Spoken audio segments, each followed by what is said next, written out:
No Saber Direito desta semana, o professor Sandro Lucena Rosa apresenta um curso sobre jurisprudência previdenciária no STF. Durante as aulas serão abordados os temas de previdência que tiveram destaque nos debates e a consequente fixação de entendimentos na Corte pelos ministros. Começa agora a aula 5.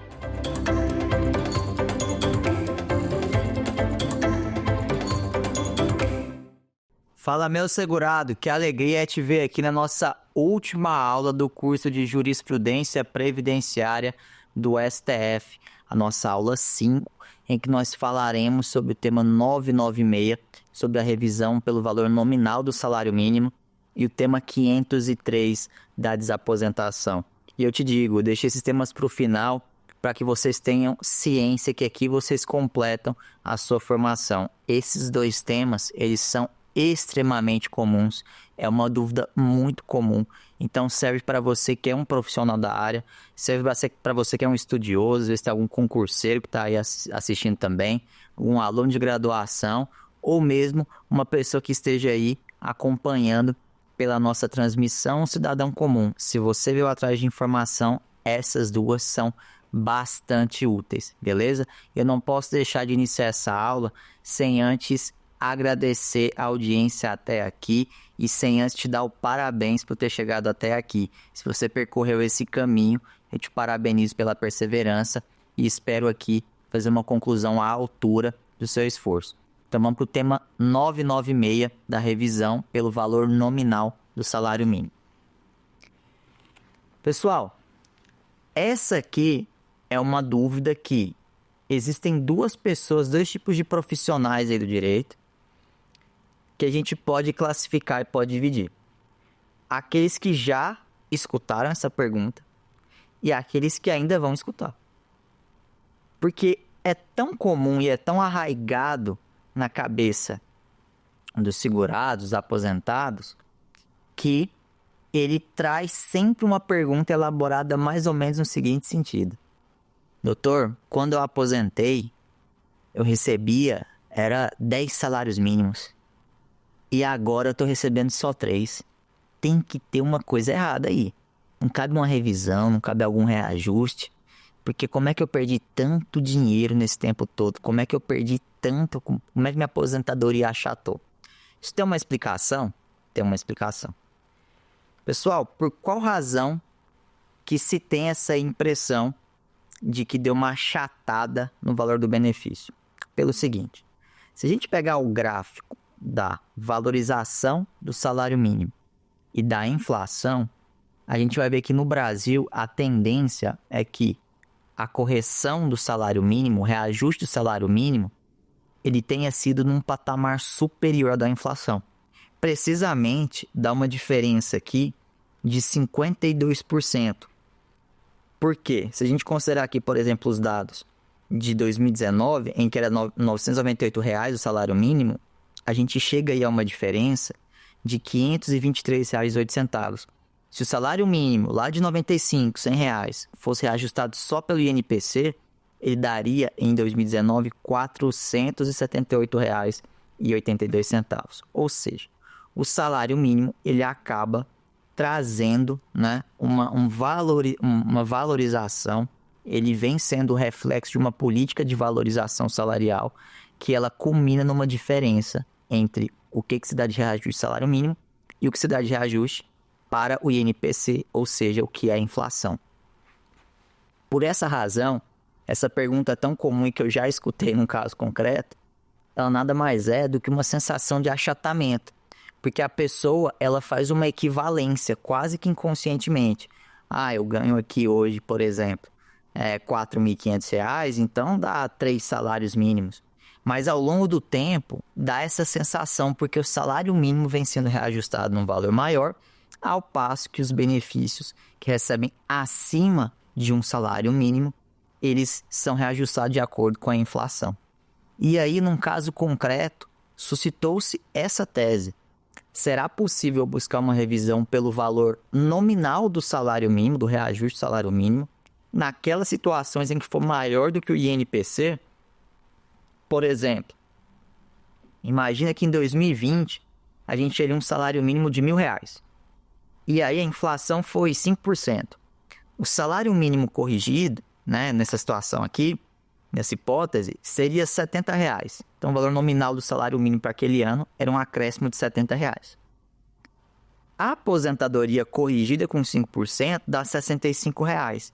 Mas se você, em vez de aplicar os 5%, você apenas aumentasse os R$70 do salário mínimo, você teria ali R$1.070.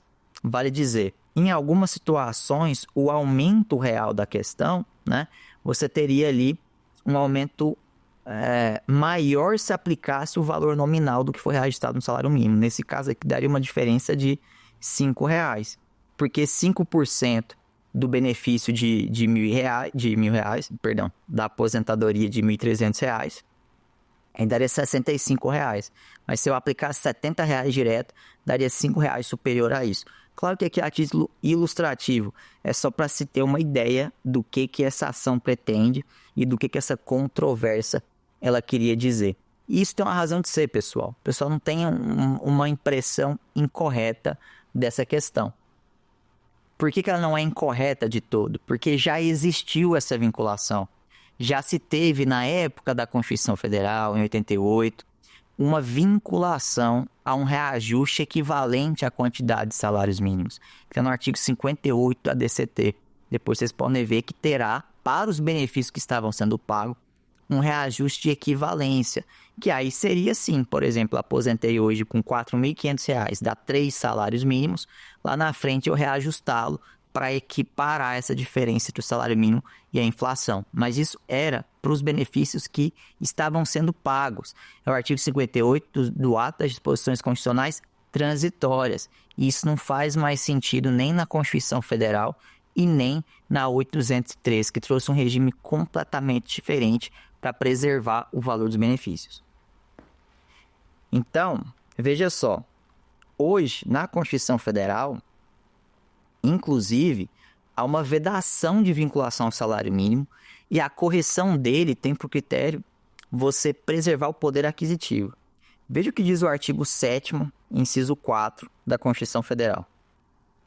São direitos dos trabalhadores urbanos e rurais, além de outros que visem a melhoria de sua condição social, salário mínimo, fixado em lei, nacionalmente unificado, capaz de atender às suas necessidades vitais básicas e às de sua família com moradia, alimentação, educação, saúde, lazer, vestuário, higiene, transporte e previdência social, com reajustes periódicos que lhe preservem o poder aquisitivo, sendo vedada sua vinculação para qualquer fim.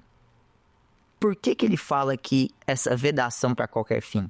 Por uma razão muito simples. Se a gente tivesse essa vinculação ao salário mínimo, pessoal, você acha que o salário mínimo ele seria reajustado com muita frequência? Ainda hoje você vai encontrar, às vezes, algum economista falando assim, não, se desvincular aqui do salário mínimo, esse critério aqui, o problema orçamentário está resolvido. Mas você já imaginou a população do Brasil, que 90%, se não mais, recebe até 2 salários mínimos? O quão seria impactante para o grosso da população brasileira uma desvinculação? Então, qual que é a ideia, qual que é a proteção constitucional? É você não deixar essa vinculação ao salário mínimo, não usar ele como critério de indexação, porque aí você não interferiria nessa política de valorização do salário mínimo. Então, o governo federal, quando elabora essa decisão, quando ele toma essa decisão e fala, olha, vai ser tanto de reajuste, o que ele está fazendo? Ele está continuando uma tendência que a gente verifica nas últimas décadas, que é aumentar o salário mínimo mais ou menos 50% no que está acumulado de diferença do que corroeu a inflação. Beleza? Então é por isso que tem essa vedação de indexar o reajuste ao salário mínimo. Daí, pessoal, veja aqui, o que diz o artigo 7º, inciso 4, é que os reajustes periódicos do salário mínimo devem preservar-lhes o poder aquisitivo. É uma situação. Se a gente for no artigo 201, parágrafo 4º da Constituição Federal, vai dizer o seguinte, é assegurado o reajustamento dos benefícios para preservar-lhes em caráter permanente o valor real, conforme critérios definidos em lei. Então, veja só, salário mínimo, poder aquisitivo. Quando fala de benefícios, valor real. Qual que é a diferença de um para outro. Poder aquisitivo e valor real, eles são sinônimos ou eles têm alguma diferença importante? Pessoal, poder aquisitivo tem diferença de valor real. Poder aquisitivo está ligado a você ter um aumento que reflita a sua capacidade de compra.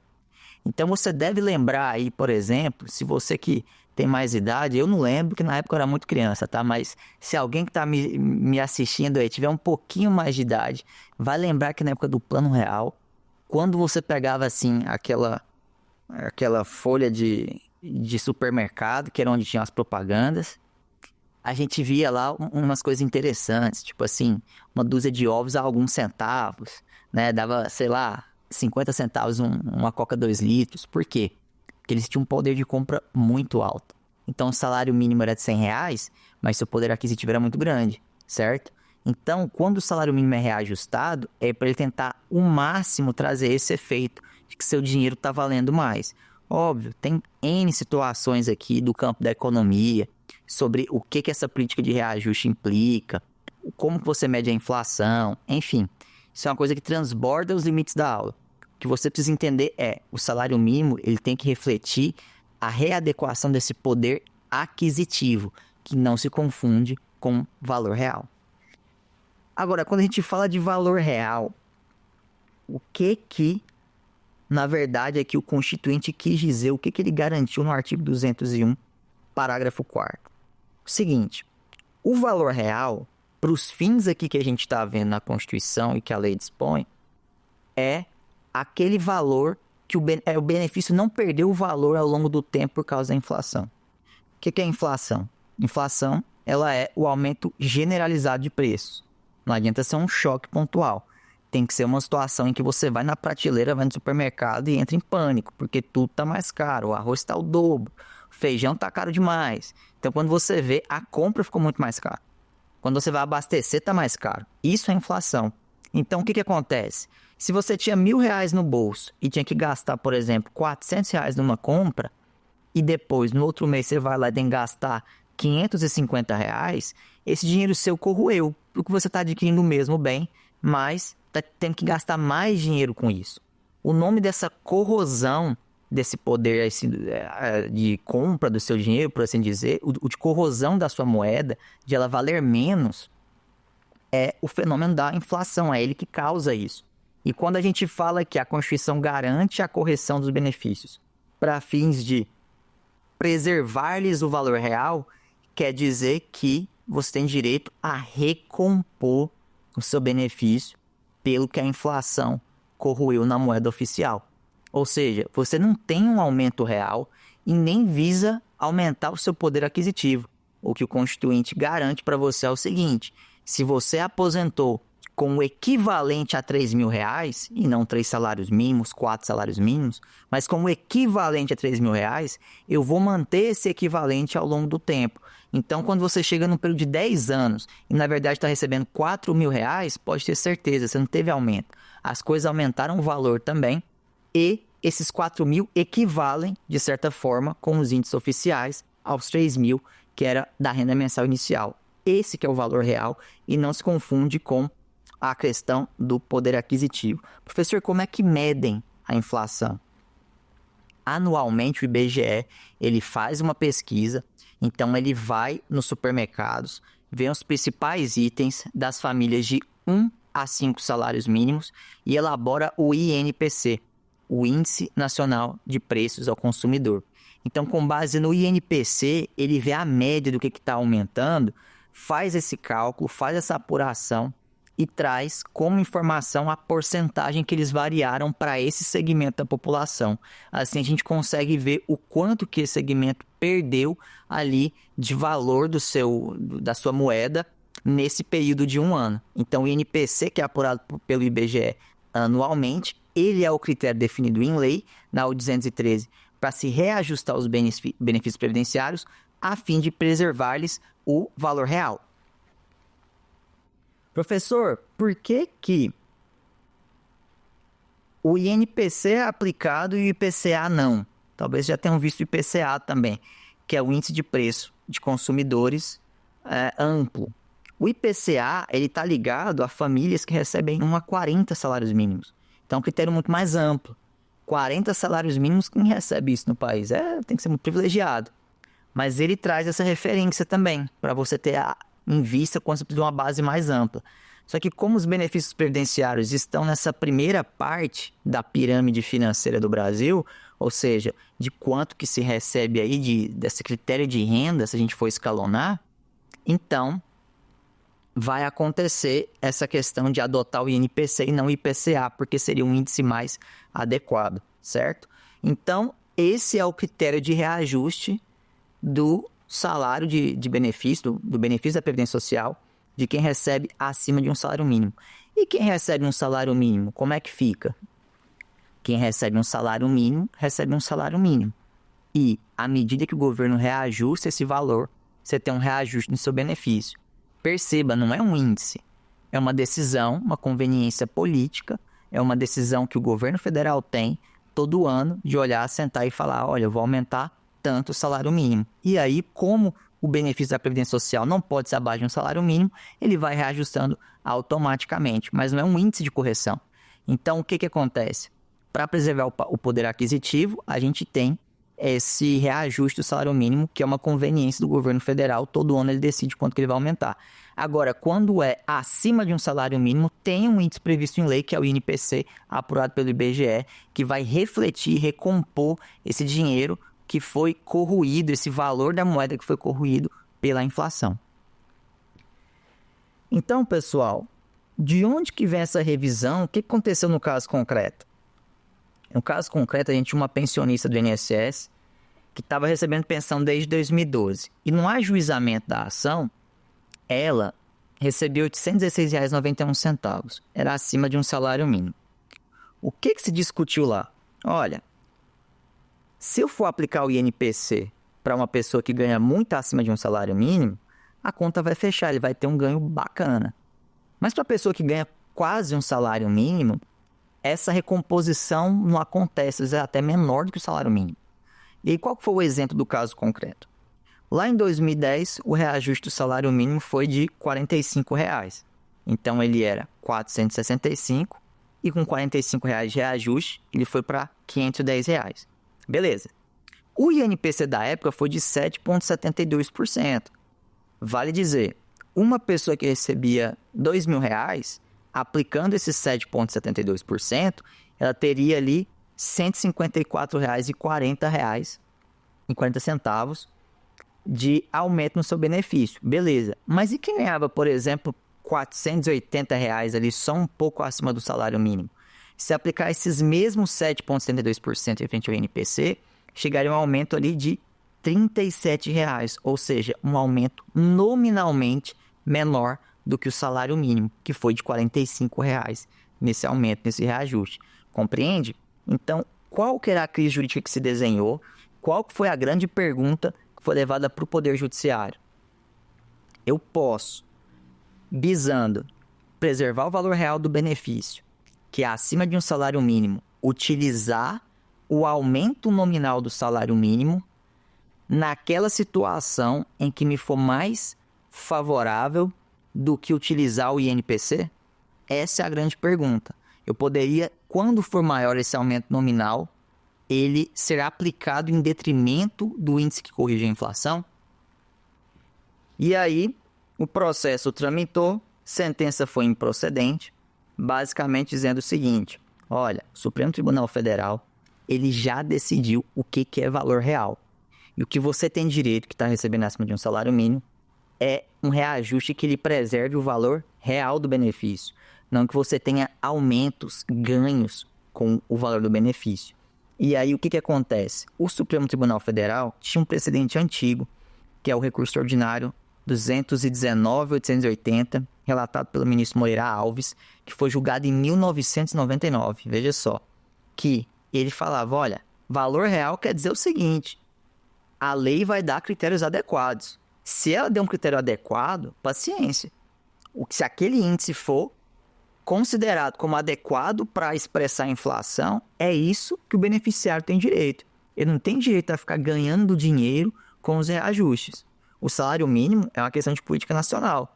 A questão do reajuste do benefício é só para recompor e o índice que tem que estar correto. Se o índice estiver correto, se a apuração dele ela é rígida, ela é adequada, beleza, não tem que falar em constitucionalidade. E outra coisa, ressaltou-se na sentença também a vedação constitucional de vinculação de indexação ao salário mínimo. A turma recursal negou provimento ao recurso, a autora interpôs o recurso ordinário, invocando basicamente violação ao tema 334 do STF. A gente já viu ele, é o direito ao melhor benefício. O argumento aqui da segurada, da beneficiária, era o seguinte: eu tenho direito à situação mais vantajosa, que seria, no caso concreto, optar pelo aumento nominal do salário mínimo em detrimento daquele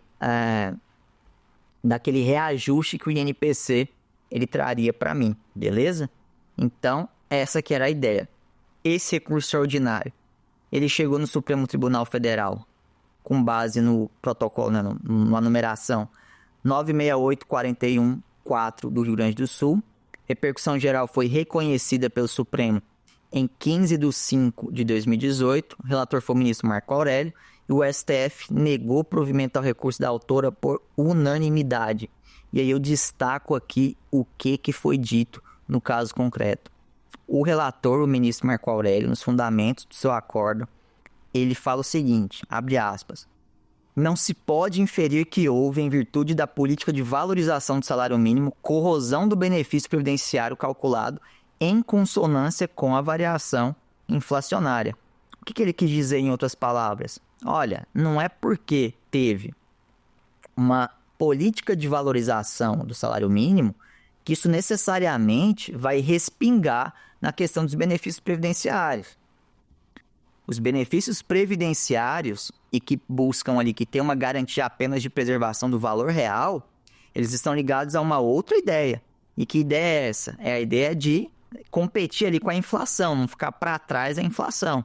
Agora, o salário mínimo, se ele foi maior do que o reajuste da inflação, bacana, política de valorização. Isso não quer dizer que a pessoa que teve a recomposição prevista em lei foi prejudicada. E aí, pessoal, é uma situação que você perceba. Já tinha sido também apresentado esse raciocínio em um outro precedente do STF, que era a súmula vinculante número 4. A súmula vinculante número 4 tem a seguinte redação: salvo nos casos previstos na Constituição, o salário mínimo não pode ser usado como indexador de base de cálculo de vantagem de servidor público ou de empregado, nem ser substituído por decisão judicial. Por qual razão? Pelaquela proteção constitucional em que se veda essa indexação do salário mínimo para evitar que ele seja valorizado.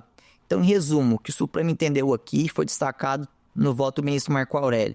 Olha, não é porque foi valorizado o salário mínimo que a pessoa que tem um reajuste pela inflação foi prejudicada. Que bom que aumentou o salário mínimo.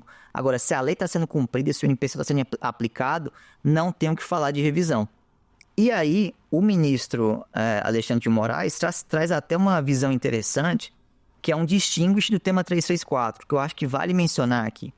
O que ele falou? Primeiro, só tem uma regra, não tem duas regras.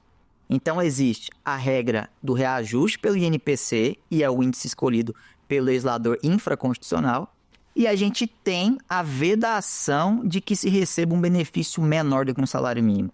E são coisas diferentes. Então, segundo a visão do ministro Alexandre de Moraes, o que aconteceu? O fato de você ter um salário mínimo que é estipulado aí pelo governo federal anualmente, ele reflete indiretamente nos benefícios de quem recebe até um salário mínimo, mas não porque ele é um índice de reajuste, só porque os benefícios, em sentido contrário, não poderão estar abaixo desse patamar mínimo do salário mínimo, desse critério salarial. Então, são coisas diferentes, não haveria dois índices de reajuste, mas apenas um índice referente ao salário, ao INPC, que não se confunde com o aumento que vai sendo provocado no benefício, que não pode ser menor do que um salário mínimo por uma garantia constitucional. Coisas distintas. E, além disso, fez-se uma distinção também do tema 334, que era um fundamento da ação. Que aqui, no caso concreto, o que se destacou foi que não tinha um direito adquirido a uma outra regra. O tema 334, ele protege o direito adquirido em situação em que você tem mais de uma opção possível. Então lembra, o cerne do tema 334, direito a melhor benefício, é a opção. Eu preenchi 2 requisitos, né, para poder optar pela regra. Agora, na situação concreta, o que a gente vê é o seguinte, é que não tinham 2 regras. Na verdade, tinha uma regra na visão do ministro Alexandre de Moraes, que era a recomposição por base do INPC. O salário mínimo estava ligado a uma garantia constitucional de não ser inferior a esse patamar, situações diferentes. Então, pessoal, a tese fixada do tema 996 foi o seguinte: não encontra amparo no texto constitucional revisão de benefício previdenciário pelo valor nominal do salário mínimo. E o destaque que eu faço aqui é o seguinte: o que o STF decidiu é que isso é uma opção política, certo? Se vai valorizar o salário mínimo acima ou abaixo da inflação. Excepcionalmente, inclusive, já aconteceu. O salário mínimo ele foi abaixo da inflação em alguns momentos. E desde que o índice seja adequado à sua finalidade, ou, por exemplo, o INPC, ele serve para medir a inflação. Alguns outros índices não vão servir. Selic, CDI, ou outros índices aí que não recomponham o valor que foi corrido do dinheiro. Mas se for um índice que tem esse objetivo, aí tem que reconhecer, é constitucional, tá tudo certo. Já quanto aos efeitos da decisão, foi um processo julgado também com repercussão geral reconhecida. Não teve modulação dos efeitos, reafirmou-se a jurisprudência do Supremo Tribunal Federal e transitou em julgado em 11/6/2020. Ou seja, está batido o martelo nessa questão, não tem mais discussão. Não é possível, de acordo com o resultado do julgamento do tema 996, buscar a revisão aplicando-se o aumento nominal do salário mínimo para os benefícios que recebem acima de um salário mínimo e devem ser corrigidos pelo índice da inflação, que é o INPC. Beleza, pessoal? Agora, vamos conversar um pouco sobre o tema 503, que é o último tema que a gente vai ver no nosso curso e é a segunda parte da nossa aula.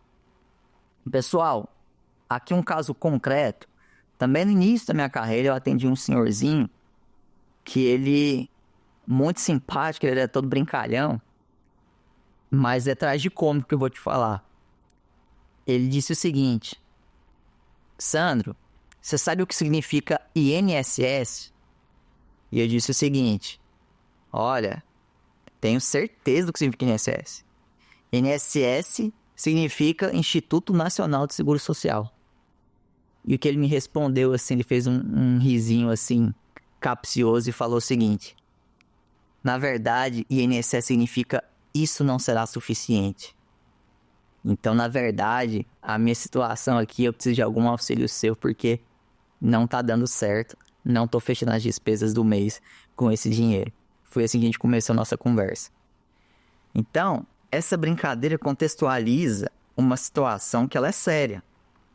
Quando a gente fala, por exemplo, hoje, nos dados que eu já citei aqui, segundo o Boletim Estatístico da Previdência Social de janeiro de 2024, que o valor médio da aposentadoria é de R$ 1.588,30 e a gente compara esse valor com o salário mínimo que o DIEESE aponta como adequado, que é R$ 6.959,31, a gente vê o seguinte, que realmente não vai ser suficiente se a gente comparar essas duas variações.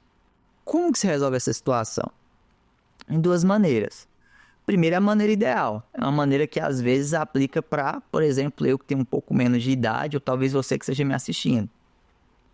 Uma maneira de você sair dessa sinuca de bico, ou seja, de um valor de benefício vai ser insuficiente, é você se programar financeiramente para isso. Só que veja, essa é uma situação muito complicada e tem um fator determinante, que é o tempo. Então veja só, esse senhor que eu atendi lá no início da minha carreira, ele não tinha mais tempo para se programar financeiramente. Educação financeira para ele não resolveria.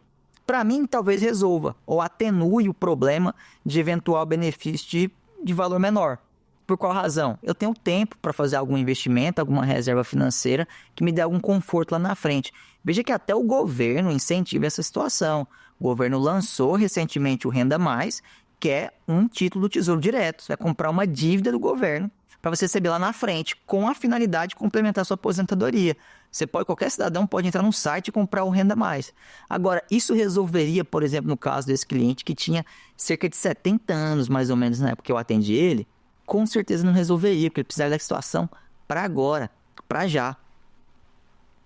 Então, essa é a situação ideal, né, pessoal? Quem que não quer ter educação financeira, investir e ter o INSS o INSS sim como um complemento de renda?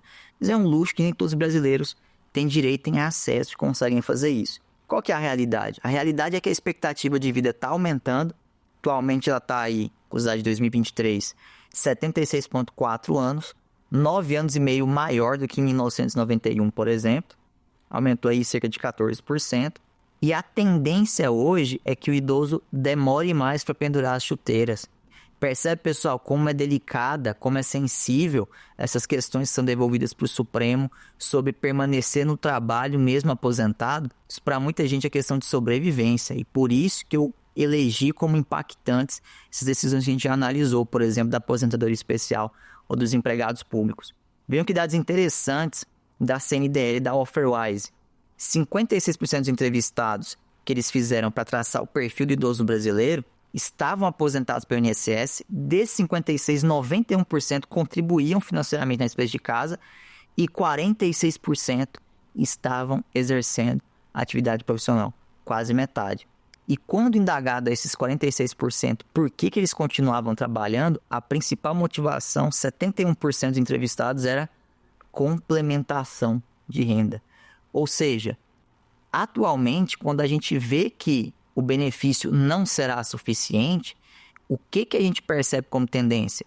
Que o idoso retorne ao mercado de trabalho. É uma coisa muito mais comum. Ele está utilizando essa expectativa de vida que está aumentando para complementar a renda trabalhando até quando der. E qual é a consequência disso? Se esse aposentado retornar para o mercado de trabalho, afinal, ele vai ter que pagar INSS de novo, porque ele já está aposentado, certo? Então, ele já contribuiu o suficiente para ter o direito ao benefício planejado aí que todo mundo quer. Agora, nessa situação, se ele volta a trabalhar, ele não seria segurado obrigatório da Previdência? Ele, pelo artigo 11, não exerce ali uma atividade remunerada, por exemplo, como empregado, e ele não teria que pagar, de certa forma, né, de maneira obrigatória, ter recolhido essa contribuição para o INSS? E essa que é a grande questão. Veja só, ele, se voltar como empregado, como contribuinte individual, se ele exercer atividade remunerada, ele é vinculado ao RGPS e é segurado obrigatório. Ele tem que recolher as contribuições competentes correspondentes. Agora, não se tem os mesmos direitos. Ao mesmo passo que nós percebemos que ele tem que pagar o mesmo tanto, ele só vai ter direito a uma cobertura muito restrita, que é ao salário família e à reabilitação profissional, que na prática é muita pouca chance de você utilizar já esses benefícios, esses serviços com uma idade avançada. Então, o que acontece? Por exemplo, se ele ficar incapacitado, não tem direito, porque ele já está aposentado. Então, olha só, é uma situação jurídica muito peculiar. Ao mesmo tempo que esse aposentado ele retorna e ele paga igualzinho o INSS, como eu, por exemplo, aqui que não estou aposentado e que estou na população economicamente ativa, por um outro lado, e tem uma cobertura super restrita do regime geral de previdência social, só salário família e reabilitação profissional. E aí eu te falo, essa situação está correta? Isso tem alguma solução? É possível fazer alguma coisa para aliviar a situação do aposentado que continua trabalhando e precisa recompor aí a sua renda? É possível então fazer com que essas contribuições tenham algum valor para a aposentadoria que está concedida? É exatamente essa situação que a tese da desaposentação buscou resolver. O que é então a desaposentação, a famosa desaposentação, essa tese aí que é um dos julgamentos mais importantes que o Supremo fez aí nos últimos tempos, nas últimas décadas? A desaposentação, ela diz o seguinte: ela é o direito que o segurado tem de renunciar ao benefício que ele possui e fazer um recálculo com um período que ele contribuiu depois de aposentado. Seja para sair de uma regra, seja para aumentar o valor das contribuições. Então, vou te dar um exemplo.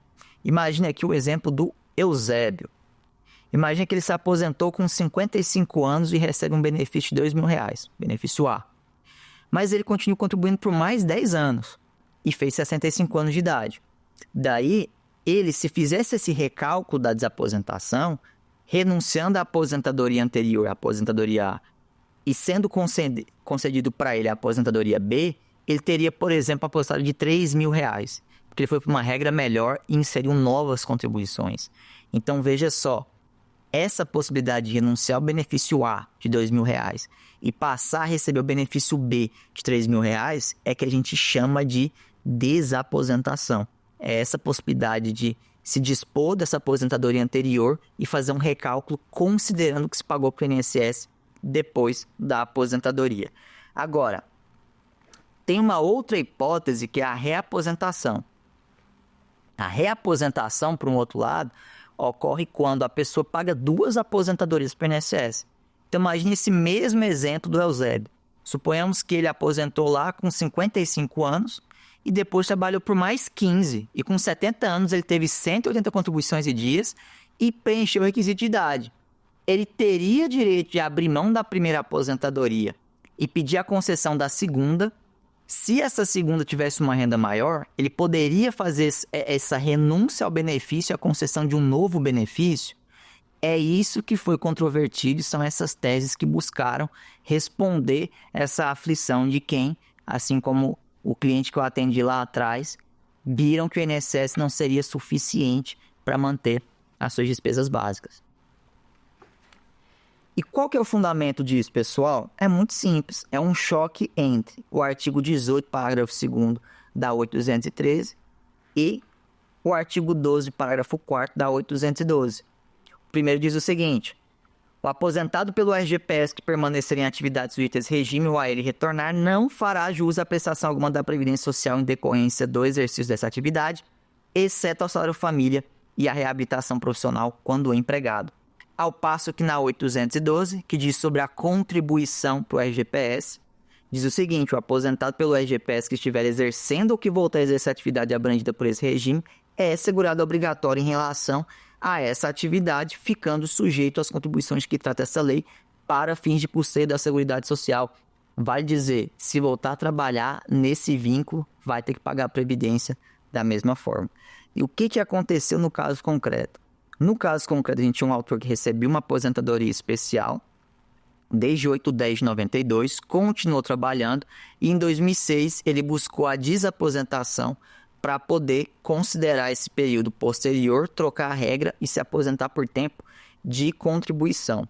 E aí, qual que é a grande ideia por trás disso aqui? A ideia é que se faça algum efeito dessas contribuições pagas após a aposentadoria. Recálculo, ou então a renúncia e a concessão de um novo, enfim, que ela tenha algum valor. Porque vocês não concordam comigo que a aposentadoria, embora um ato único, ela é um direito disponível, ela não é um patrimônio, uma renda, uma coisa que eu posso abrir mão? Então, por que eu não poderia renunciar a essa aposentadoria? E ainda mais no caso eu ter pago 2 aposentadorias. É mais ou menos isso aqui que se fala. E é isso que o STF foi chamado a responder. Se é possível fazer essa renúncia de um benefício, um recálculo, ou a renúncia do benefício e a concessão de um novo, porque foi pago 2 vezes pelo INSS a aposentadoria. Bem como a devolução de valores. Porque veja só, durante a discussão desse processo, muito se levantou essa situação. Mas a pessoa recebeu a aposentadoria baseada naquelas contribuições. Agora ela quer considerá-las de novo para fazer o recálculo de um novo benefício, sendo que ela recebeu antes. Então ficaria bom, que ela poderia aguardar recebendo. Então isso também foi controvertido no caso concreto. E aí a tramitação foi a seguinte: a sentença foi improcedente, ensejando um recurso de apelação pelo autor, e foi para o TRF4 que deu parcial provimento à apelação do autor, dizendo o seguinte, que a aposentadoria é um direito disponível e que pode desaposentar, mas tem que devolver os valores. Então, o que você recebeu teria que ser abatido. Ambos recorreram, tanto o autor quanto o INSS, nas partes que eles foram sucumbentes. E esse processo chegou no STJ e tinha lá também. Teve também um tema repetitivo, que é o tema 563, em que foi favorável ao segurado, ou seja, reconheceu o direito à desaposentação e que ele não teria que devolver. Não teria que devolver os valores que já tinham sido recebidos. Receberia-se só a partir do ajuizamento da ação. Porém, no caso concreto, ficou definido que não seria necessário devolver a aposentadoria, o que já tinha sido recebido para o INSS. Esse acórdão foi objeto de recurso ordinário, foi cadastrado aqui no STF como o recurso ordinário 661-256 Santa Catarina. Então, basicamente, foram 3 argumentos que o INSS devolveu. O primeiro deles, violação ao ato jurídico perfeito. Eu aposentei a pessoa com a lei que estava vigente, com as informações que eu tinha, com o que eu poderia fazer. Seguir a lei. O segundo argumento, princípio da solidariedade. Tudo bem que a pessoa opta por retornar a trabalhar, mas quando ela volta a trabalhar, ela tem que contribuir para o sistema, porque tem um pacto intergeracional e quem está trabalhando tem que sustentar quem não está trabalhando. Não é a situação de quem é jovem tem que sustentar quem é idoso. São situações diferentes. O trabalho que enseja a filiação obrigatória. E também a questão do princípio da isonomia, porque aí criaria uma situação, na visão do INSS, muito vantajosa para quem conseguiria trabalhar por mais tempo e, assim, conseguir valores maiores com teses como essa da desaposentação. Bem, aqui no Supremo Tribunal Federal, a repercussão geral foi reconhecida em 18/11/2011. O relator foi o ministro Roberto Barroso e o julgamento se deu em 26/10/2016.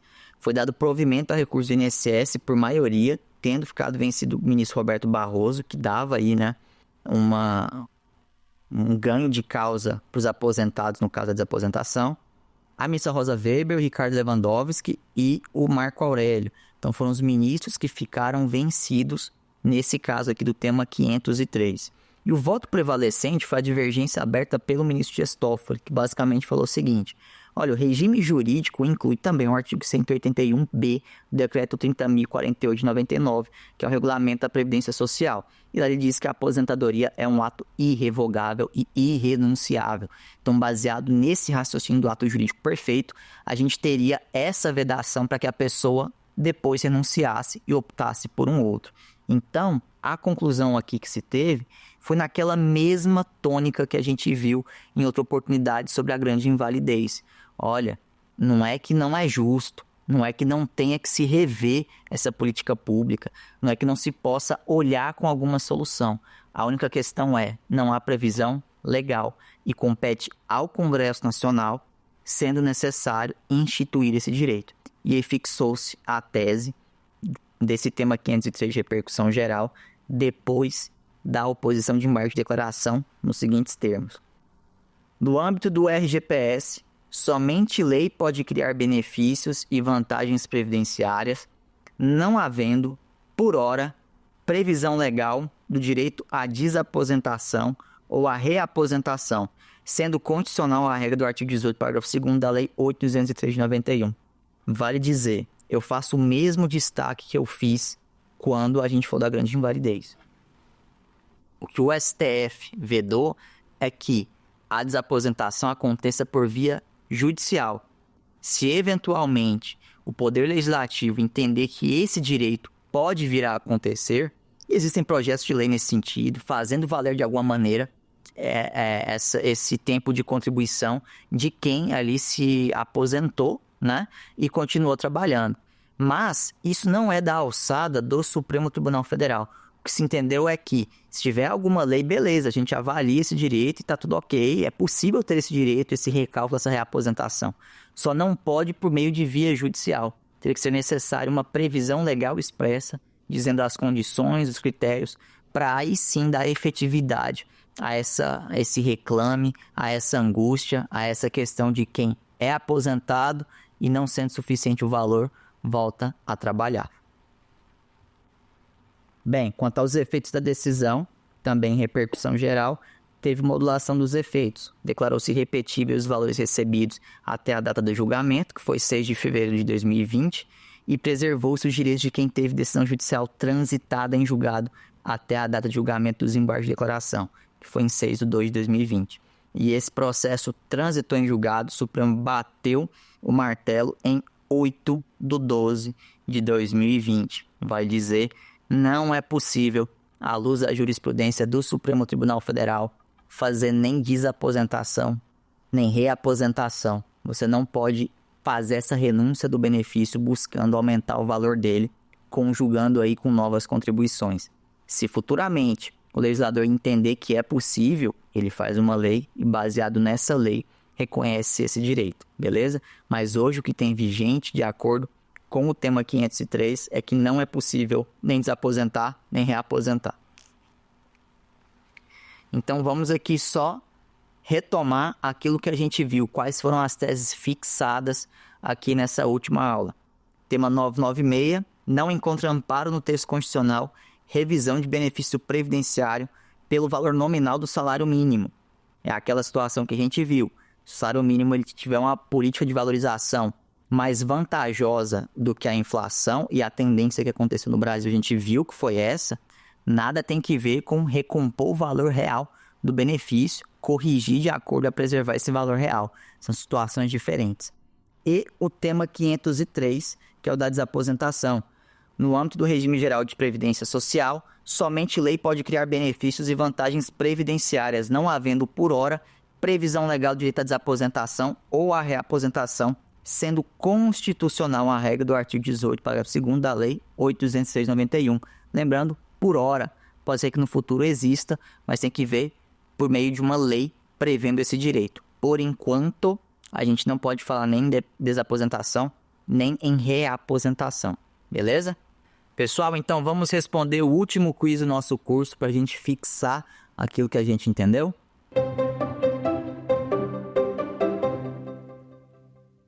Sobre o valor dos benefícios da Previdência Social, assinale a alternativa incorreta. Alternativa A, não podem ser inferiores ao salário mínimo.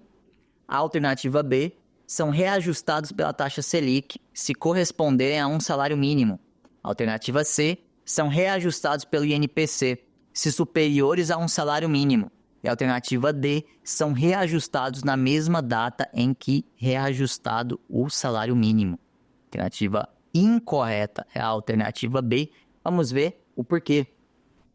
Veja só, na alternativa A está incorreto porque fala que, aliás, é correto dizer que não podem ser inferiores ao salário mínimo, certo? Então, os benefícios da Previdência Social que visam substituir a remuneração, como é o caso da aposentadoria ou do auxílio por incapacidade, eles não podem ser inferiores a um salário mínimo. Isso quer dizer o seguinte, se na sua média deu R$500, você vai receber um salário mínimo.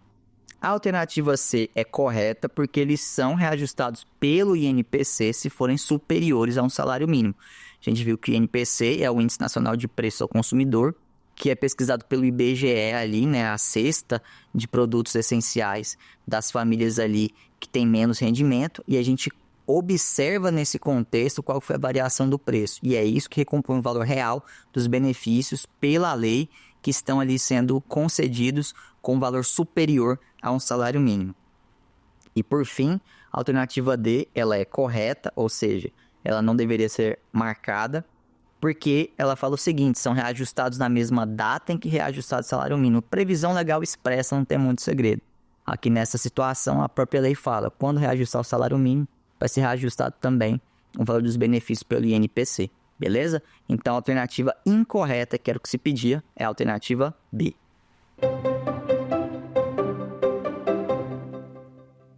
Maria, segurada do RGPS, se aposentou por tempo de contribuição em 10/1/2020, quando contava com 57 anos de idade e 30 anos contribuídos. De lá para cá, continuou trabalhando para complementar sua renda. No tocante aos valores pagos à Previdência Social após a aposentadoria, assinale a alternativa correta. Alternativa A, Maria poderá requerer o reajustamento do seu benefício considerando os valores pagos a partir de 10/1/2020. A alternativa B, Maria poderá requerer a revisão da sua aposentadoria para incluir os valores pagos a partir de 10/1/2020. A alternativa C, Maria poderá se aposentar novamente, considerando as novas contribuições e renunciando ao benefício anterior.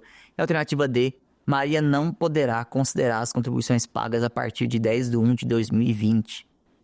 A alternativa correta, então, é a alternativa D, Maria não poderá considerar as contribuições pagas a partir de 10/1/2020. Vamos ver o porquê que as outras alternativas estavam incorretas. A alternativa A diz o seguinte, Maria poderá requerer o reajustamento do seu benefício considerando os valores pagos a partir de 10/1/2020. Pode considerar essa contribuição para alguma finalidade, pessoal? Não pode. nem para recálculo, nem para deixar de pagar, porque também se discutiu isso na justiça, a gente não viu na aula, mas isso aconteceu. Se você poderia deixar de pagar essa contribuição, já que você não recebe quase nada decorrente do RGPS. E o que se definiu no Supremo é o seguinte: não tem como, isso não tem uma consideração. Se você voltar a trabalhar, vai ter que contribuir. A alternativa B diz o seguinte: Maria poderá requerer a revisão da sua aposentadoria para incluir os valores pagos a partir de 10/1/2020. Vai dizer, ela poderia então requerer uma revisão? Não poderia. Por quê? Porque está correto ela pagar isso, mesmo que isso não gere uma aposentadoria ou algum acréscimo lá na frente. E a alternativa C está incorreta porque diz o seguinte: Maria poderá se aposentar novamente considerando as novas contribuições e renunciando o benefício anterior. Nessa situação, pessoal, é exatamente a desaposentação, que foi o que o Supremo Tribunal Federal vetou no tema 503. Lembrando, se vier uma lei possibilitando, ok, mas judicialmente renunciar a um benefício e considerar contribuições para um recálculo não é possível, que era a tese da desaposentação.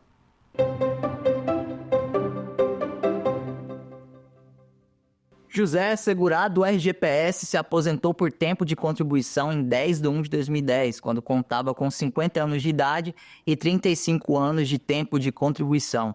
Por ser arrimo de família, continuou trabalhando como empregado em uma empresa de sua cidade, que recolheu corretamente suas contribuições nesse período. Considerando a jurisprudência do STF sobre o assunto, assinale a alternativa correta.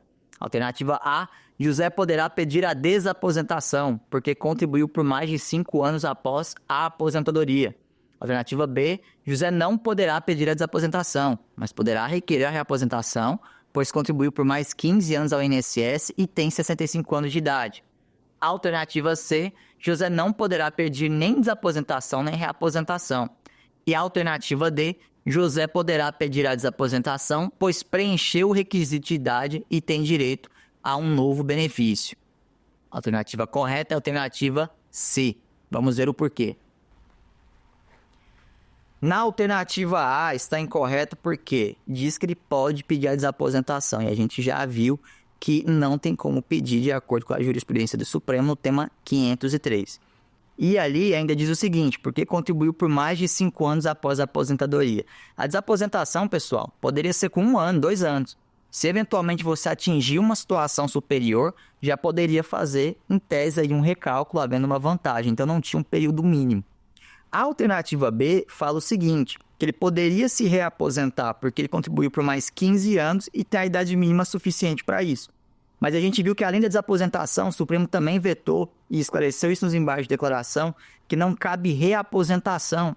Vai dizer, ele não pode renunciar a um benefício anterior e conceder um novo, ainda que esse novo benefício tenha sido pago inteiramente para o Supremo, para o INSS, e que tenha aí tido um proveito para o INSS do zero, ou seja, a pessoa pagou 15 anos e completou 65 anos de idade. Mesmo na situação de reaposentação, também houve o veto por parte do Supremo Tribunal Federal de não reconhecer esse direito. E, por fim, a alternativa D: José poderá pedir a desaposentação, pois preencheu o requisito de idade e tem direito a novo benefício. Seria mais próximo da reaposentação, mas de toda forma não tem direito à desaposentação. A gente já viu que o que definiu o Supremo de maneira definitiva é o seguinte: não cabe nem desaposentação, nem reaposentação. Beleza? Pessoal, então chegamos ao fim do nosso curso, a nossa 5ª aula sobre jurisprudência previdenciária do STF. E a gente viu aqui 10 temas selecionados para que você compreenda os principais direitos que foram ou não reconhecidos pela Suprema Corte. Eu queria agradecer imensamente a oportunidade, aqui a equipe do TV Justiça, da produção, que foi extremamente solícita, profissional comigo. Agradeço imensamente o profissionalismo e a atenção que se deu para a gente ter um êxito aqui nesse curso. Eu quero agradecer também a todos vocês que me acompanharam aqui até o final, que perseveraram para buscar um pouco mais de conhecimento.